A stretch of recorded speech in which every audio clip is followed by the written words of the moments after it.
I was accused of murdering my husband and sent to prison, but he was not dead. He was living openly with our son and his mistress. Yet no one was willing to believe me.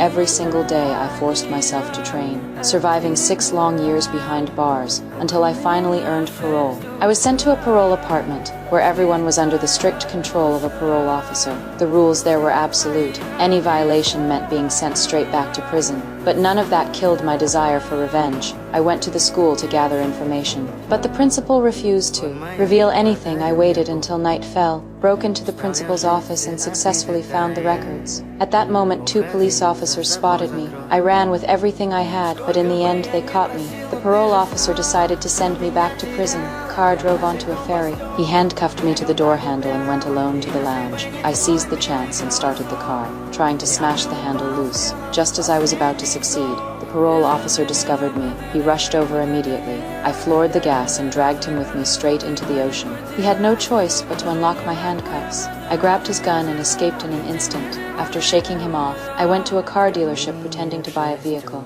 Using my husband's identity information, I successfully traced his address. Then I drove straight to his front door. After checking the gun was loaded, I rang the doorbell, but to my shock, my husband did not live there. The neighbor told me his mistress had died from gas poisoning 3 years ago, but the child had survived. In that instant, I realized everything was my husband's scheme. I searched for the mist, Bressa's photo online, and the painting on the wall behind her caught my attention. Following that clue, I went to a gallery, where I learned that a man named Nick was hosting an auction. I got the auction address, but the parole officer had tracked me down as well. When I heard his voice, I wrote down the address and escaped through the back door. When he entered the office, it was completely empty. Then a loud crash echoed outside, as I rammed my car into his vehicle. That night, I slipped into the venue wearing an evening gown. The man called Nick was my husband. Panic flashed across his face when he saw me, but I did not expose him on the spot. I demanded that he return my son to me. At that moment, the parole officer caught up again, forcing me to leave first. The next day, I contacted my husband